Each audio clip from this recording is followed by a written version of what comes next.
inconspicuous pile of the roofing material, Eternite. It's nothing. Someone just left some roofing material slanted against an old...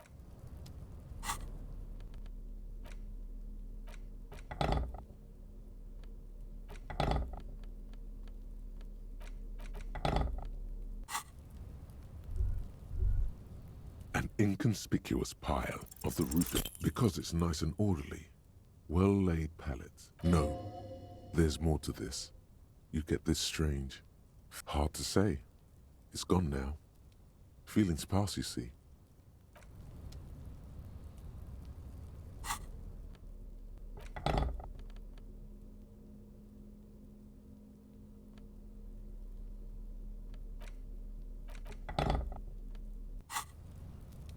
An inconspicuous pile.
Hello, sir. Step right in. The store is open. Are you interested in a new and exciting book? It's a bookstore, sir. We sell books, postcards, and some board games. It's called Crime, Romance, and Biographies of Famous People. Whoa, whoa, whoa, whoa. Hold your horses, little girl. You're fooling nobody.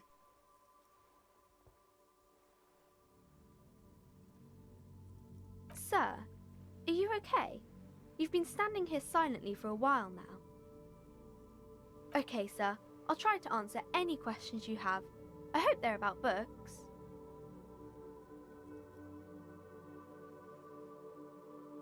My name is Annette, sir. My mum, her name is Plaisance. She owns the store. She's inside minding the register or organising the stock. Feel free to step in and browse our wares. I'm signalling that the store is open. Otherwise people might not know. They'd miss out on the crime, romance and biographies of famous people. A sudden gush of wind turns the pages of the books on the counters. She covers her face, smiling. But she's cold.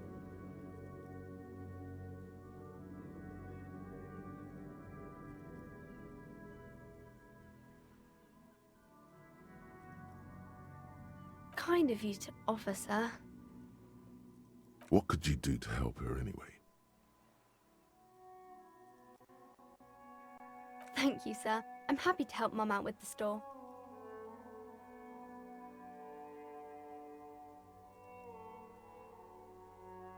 Crime fiction is about murders or burglaries or things like that, and the work of a policeman or a private detective who's trying to solve a crime and catch the criminals.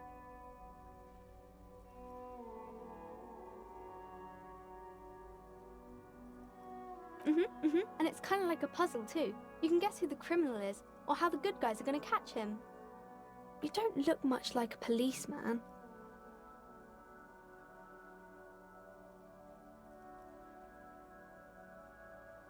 Didn't mean to offend, sir. Sorry, sir. It's just that you don't look like Dick Mullen.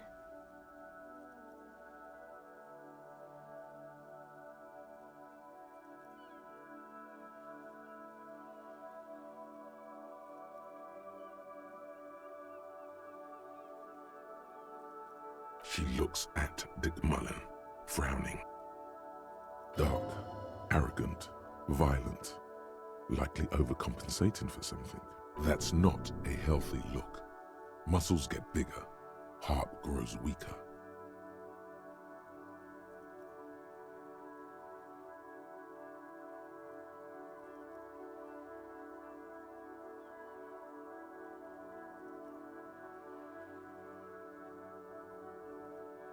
She examines the cover, trying to gauge the inner workings of the detective. Of course not, sir. He's just a fictional character. He'll be no match for you.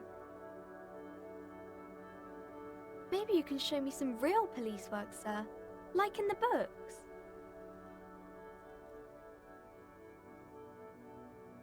I do my studies at home at the moment. I have to help Mum keep this place running. Mum says it's necessary to do both because it builds character. Mum says a proper worker is dutiful. That's how you get ahead in life. You succeed. Mum says it's peachy. She was a little afraid at first. There's talk about this house being cursed. Behind her, the window has been boarded up. You sense the boards creaking, twisting for a second, and some kind of doubt in her tense shoulders. Cursed in the way that makes them say that no business has ever really thrived here, sir. That they all go... Exactly, but we've been doing fine so far. They shouldn't be, but they seem real.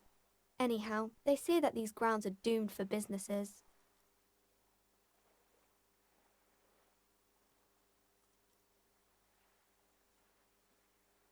Of course, sir.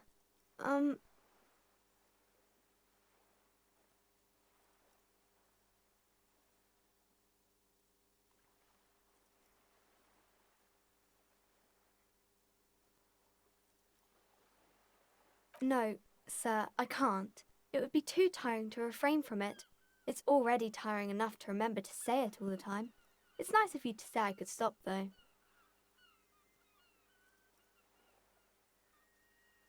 That's a friendly enough face, most of the time. It's the type of book where there's a rich lady and she has to choose between the good man and the bad man. Or there could be a story about a poor lady getting a rich man. It's about man and lady business, sir.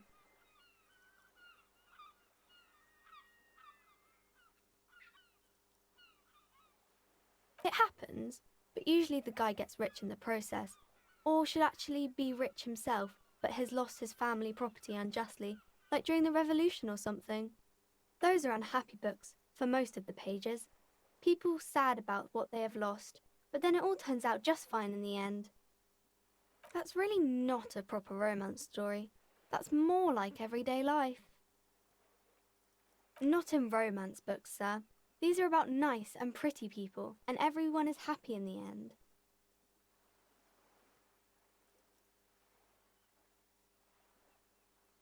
Maybe some about other books?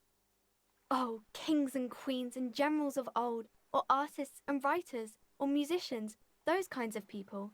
There's usually something extraordinary about them. I think that's why people read them, to find the secrets of their fame.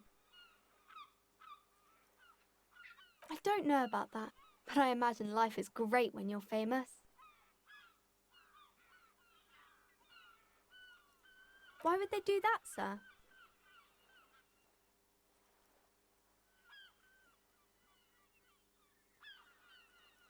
That's so cool. Maybe they'll make you a book cover picture and everything. Standing over a dead body, holding a gun. The girl keeps her hands folded, hidden. Why is that? What do you mean, sir? She knows where this is going.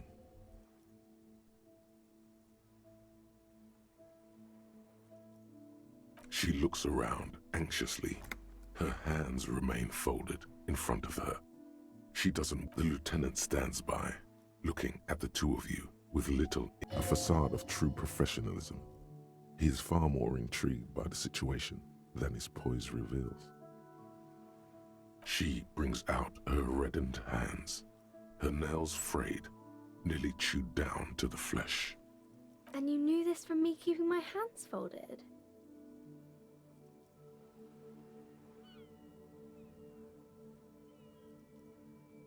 Well, that proves nothing. Anyone could do an easy deduction like that. She actually is impressed. This is more like a defensive reflex.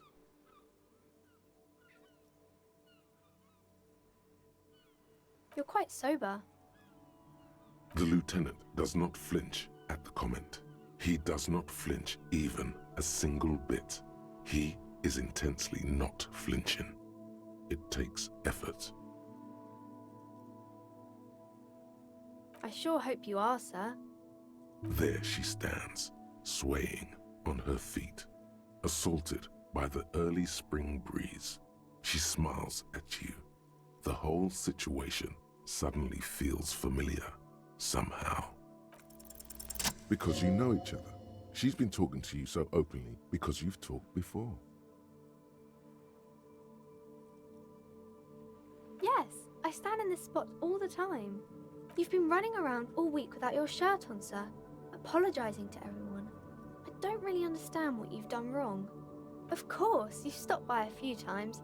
You certainly look better than the last time I saw you. Yeah, I can see. You don't have party eyes anymore. Party eyes. Yes, of course.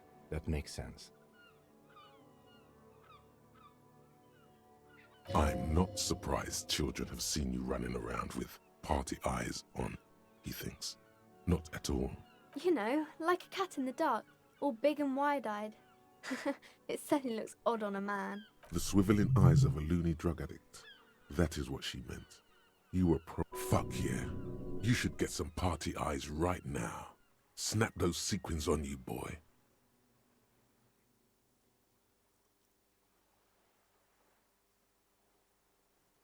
Oh, baby, that's not what you have to worry about. Worry about the important thing.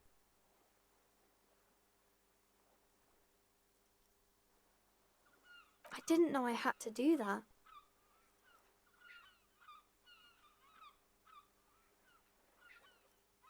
I'm glad I could help you, sir.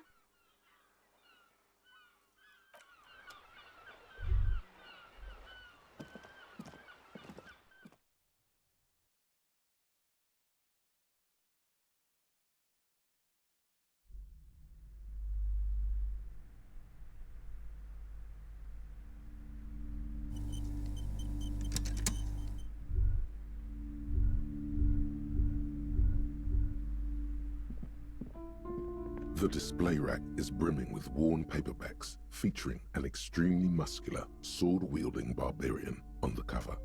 Nearly all the titles contain the word Hyundai somewhere.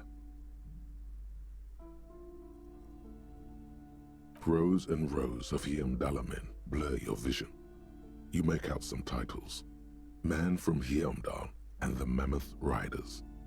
Man from Hyundai, Return to Hyundai. And the solipsistic Man from Hyundai and the Hyundai Man. Maybe 100.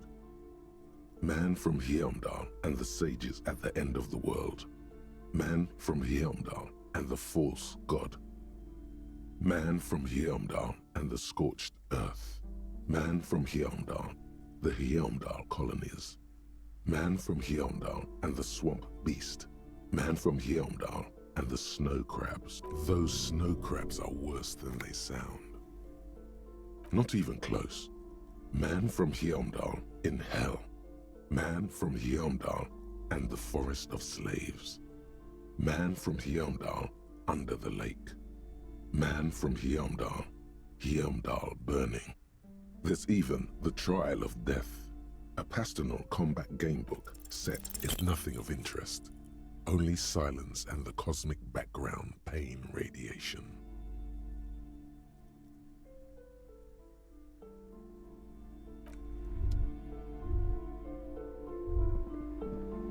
A small mountain of colorful board game boxes.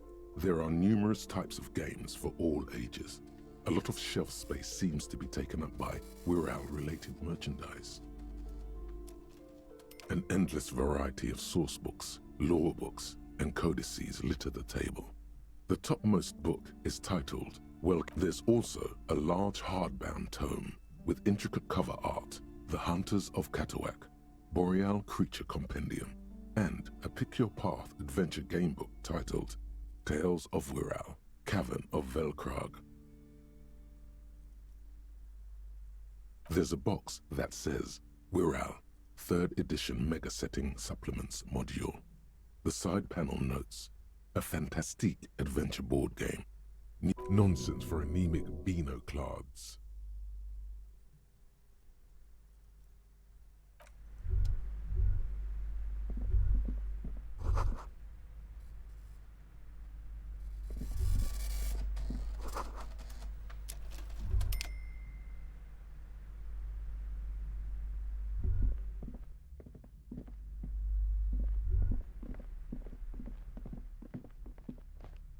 These shelves are overburdened with books from the same series.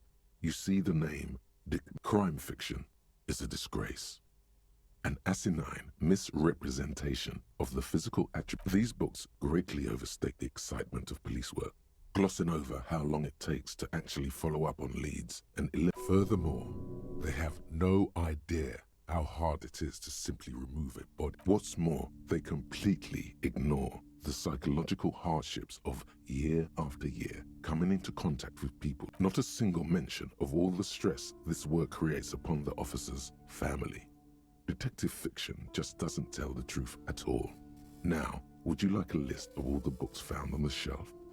Shelves filled to the brim with crime novels featuring the supposedly stalwart Vespertine detective.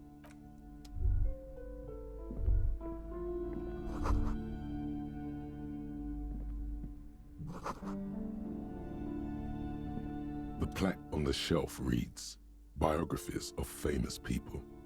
You see a lot. Browsing through all the books with all their names makes your head spin. None of these seem important or relevant. Suddenly, a particularly odd title catches your eye. It reads, High Speed Love, the tragic true love story of Jacob Irv and Alfie Delac. High Speed Love chronicles the romance between two of the finest tip-top tourney racers in history. One of them is the madcap driver, Jacob Irv. His blonde next to Irv's life story, you see a slim biography of an Occidental rock star called the Anti-Star. He's famous for shooting morphine into one of his eyeballs. Next to that, Revacholian radio personality Guillaume Bevy stands in front of a rundown drug den. He's a permanent fixture on Channel 8, reporting on... I really must insist you buy one of the books. Reading them is not for free. Do still browse though, but not too long. She understands she has erred against the customer and immediately corrects course. I'm sorry, I did not mean to rush you. You are browsing. Go ahead. Take your time. Time is commerce. Several maps have been attached to a bulletin board hidden inside the alcove. They're held up by small pins. The maps look old and faded. Your eye catches a map of Insulinda, a map of Revachol, and a map of Martinez. This large map displays archipelagos. You see a constellation of small dots on the light blue emptiness of the Insulindic Ocean. The largest in the northeast is La Caillou. You are here. Another, far away in the southwest, Seminese Islands, Ile de Fantôme, Ozon, Laurentide, Fas a la Mer, Archipelagos, North Arcade Islands, all just specks of dust on the vastness of the Insulindic. In the northeast, a dust mite stands on the north coast of Caillou, in a bookstore. It radiating outwards from you, the suzerain Revachol. With a radius of 80 kilometers, still, the crown jewel of this Isola would be barely visible.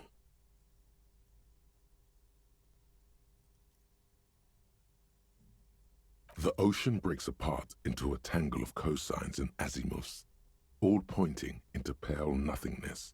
Windy is the north azimuth. Grad is the northeast azimuth. Samara is the east azimuth. Connections to other worlds. Words past the Insulindian, unknown to you. You have little idea what they are. Distant stars, gods, but looking at them makes you feel almost non-existent. Whatever they are, the Isolas are immeasurably large compared to you. And perhaps they are gods, gods of distance and outer dust. The north coast of a verdant island is shattered by the delta of a river. It is the River Esperance. Countless bridges put the shards back together, connecting city blocks to river islands. La Delta says a great artificial heart in the center. To the east, rolling hillsides, Le Jardin, Stella Marie, the suburbs of Saint-Baptiste, swallowed up into the megacity. They sound rich to Hudon. It's somewhere to live. Not bad. Then there's Jamrock. It's bad. People shouldn't live there, but they do. Then Forberg. It's almost as bad, and much larger. Then Coles. It's so small you can't even see it on the map. No, wait. There it is, north of Jamrock, the strip of coast next to the greater Revachol in... No, Coal City is worse. A charred limb. Rain falls on its slick black streets. And then there's the burnt-out quarter in the heart of Jamrock. Is it cold in this bookstore? No, this is somewhere to be. This is all you have. But it's still something. Streets and sodium lights, the sky, the world. You're still alive. It's not really a map. It's a tourist thing. A picture postcard with buildings on it, drawn from an isometric perspective. A date in the upper right corner says, still, it's detailed. Could be pretty useful for scouting ahead. You see the jagged boxes of an industrial harbor, even the whirling in rags there. I'm sorry, officer. The map of Martinez is the only one available. The other two are not for sale anymore. And besides, they're quite valuable, though they might not look it. The map of Martinez is 90 cents, though. That old thing? It's an out-of-date map of a tourist location that never was nor came to be. From when some design studio people tried to spruce the place up 4 or 5 years ago. They also renovated the horse statue, set up those coin-operated viewers, and designed the new... They didn't get that far, for some reason. A shame the project never got going. Would be nice if someone fixed Martinez up. All these ruins are bad for business. Always good to be informed of your surroundings. You've acquired an interactable item. Investigate this. This bookstore is not strictly about crime, romance, and biographies of famous people. There's also a wide range of paranatural literature.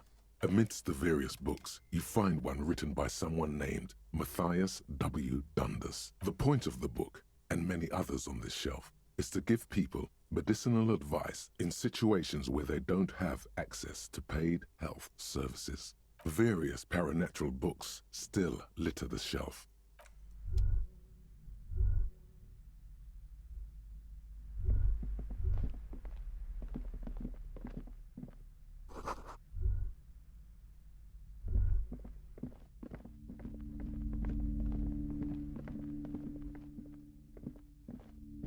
You see a set of tattered curtains blocking the way to another room. A strange cage-like trinket dangles from the curtain. Excuse me, officer. The back room is strictly for employees only.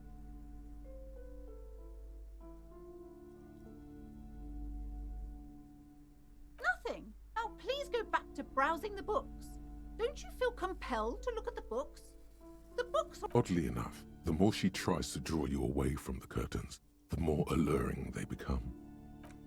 You see some kind of charm, an irregular polyhedron assembled from bones, sticks, and straw. Inside, a disturbing fish head with empty eye sockets stares at you. Aside from poking at it suspiciously, there is nothing else to do with the fish head charm at this time. The curtains remain shut before you.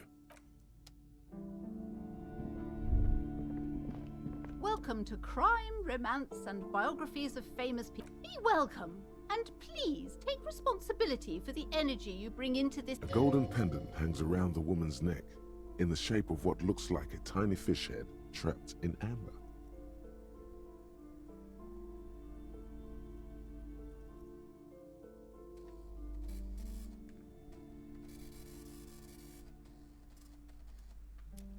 Oh yes, helps to have an anchor in these times. I am the proudest owner of our little shop of culture. She has fine-tuned her voice to find the most welcoming approach for attracting new customers. It doesn't work. Annette, yes, my daughter. I hope she wasn't slacking off again with her nose in science fiction. Tell me, was she at her post doing her job like a proper girl? Wonderful! Did you talk to her? Great! On a scale of 1 to 10, how compelled were you to buy books? Her opinion of her daughter depends on how well she lured you into the store. My precious, her dedication brings joy to my heart. If you have children, I hope they turn out as great as my Annette.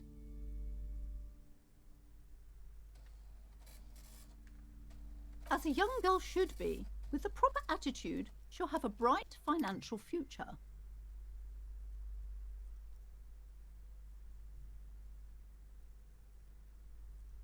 The woman before you scans the store, her shoulders rigid and tense. Every now and then, she nudges her glasses. Cursed? Who said that? Annette? I will have a word with her. This place is not cursed. It has a robustly magnetic energy. Doesn't feel like it's thriving. Feels ghostly.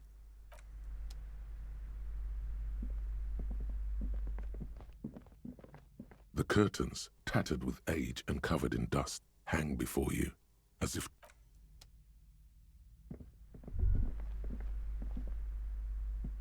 Yes?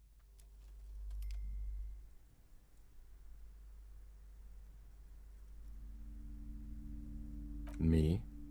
I don't see how my life is pertinent to the investigation. That's a fair point.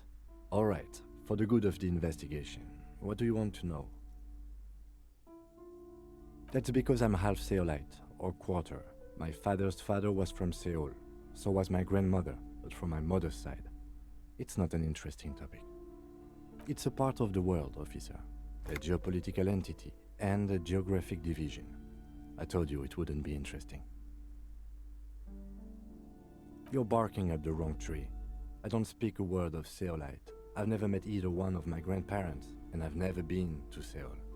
I'm a regular Revacholière. He's glad to have shut down your question.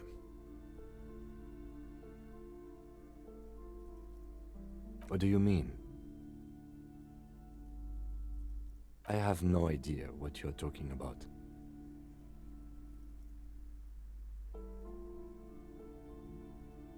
What? Think? I do most of my work inside my notebook. The lieutenant produces his small blue notebook, and that's where his conversations with himself. You're super lucid, yet psychedelic. You don't need office supplies to connect to your nervous system. You're special. No. The lieutenant nods. Good. Let's change the subject.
Life doesn't need to be a struggle.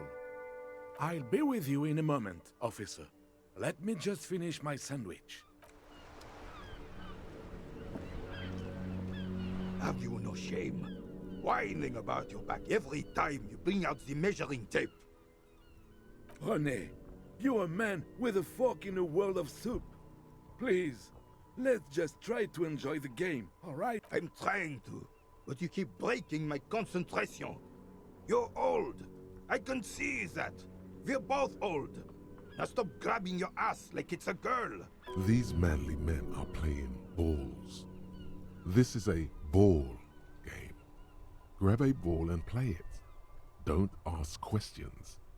Shoot first. Ask questions never. No, you got this. There's the ball. You're the game.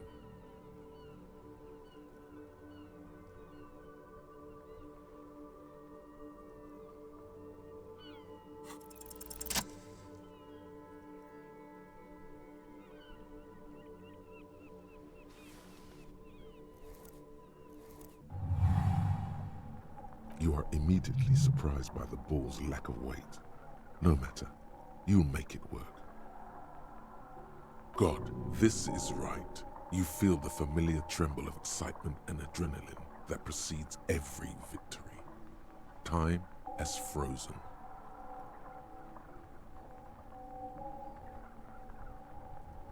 A chilly breeze ruffles your hair as you stand there, feet firmly planted.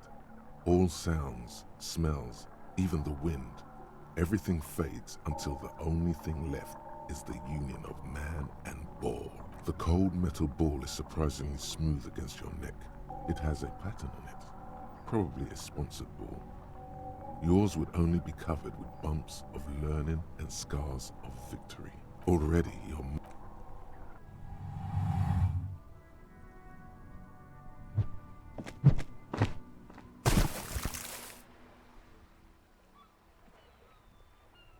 Merde! Bordel de merde!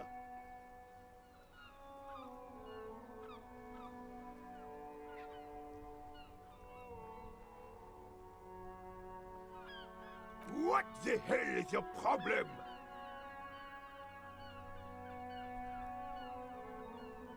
I don't care if you are a cop. You do not just ruin someone's game. It's so goddamn disrespectful. A man his age getting worked up like that? Better watch that blood pressure. You vandalized our game, son. We can't play pétanque with 5 bull.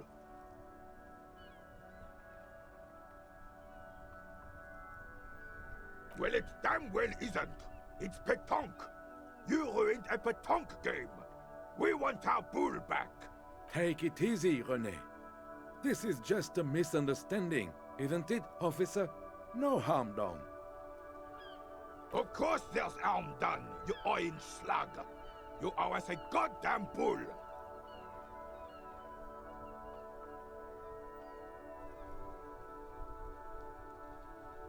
Good. Mistakes are forgiven when men at least try to right their wrongs. I believe you will try. Now why did... Just talk. It'll smooth things over. Old people like attention. Unfortunately, I don't. Unlike most of the locals, I have no qualms about assisting law enforcement. But this affair has passed in Martinez. The union is the law.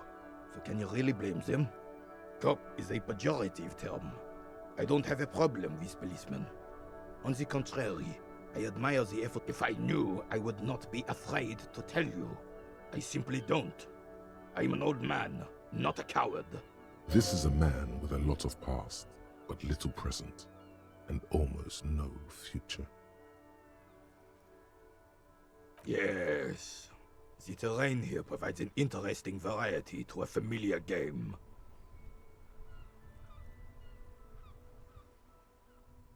I do. Fire from heavy artillery.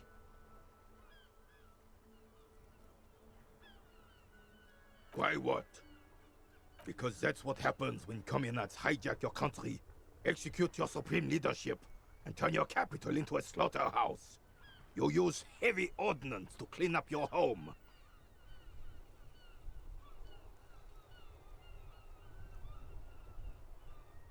Sadly, no. It was the foreigners who brought them to their knees. We fought valiantly. Too valiantly. So valiantly we got licked. Should have fought dirty, like they did with their suicide sex cult propaganda and mad anarchist women strapped to shrapnel bombs. We didn't though, and we lacked caliber. God bless him, but the suzerain's cannons simply weren't big enough.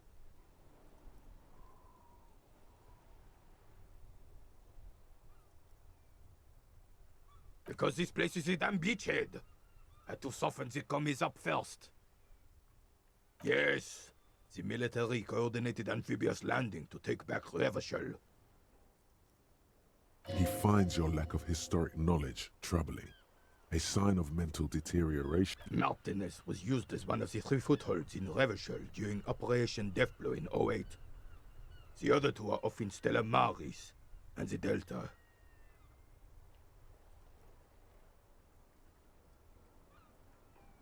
This here is Blood Ground, where Coalition boots first made landfall and cleaned those rabid dogs out. Most likely, we're playing pétanque on their mangled corpses. Blood ground. You got old René going there. Like he isn't hungry enough already.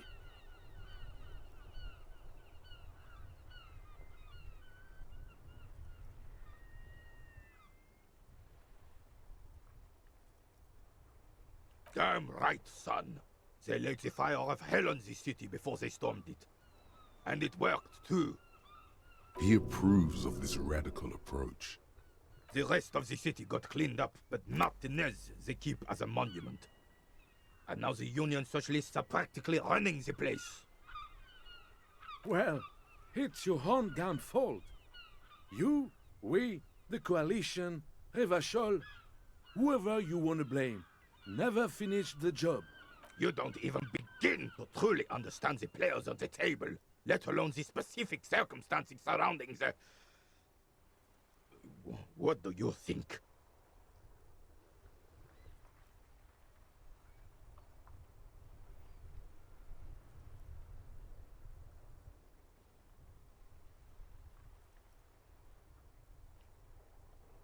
I'm sorry it had to be them.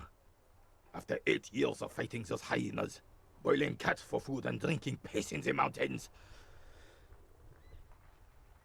I would have preferred if the Right Honorable King Guillaume returned through Revachol, or even if that damn clan Frissel had risen from the grave and led us.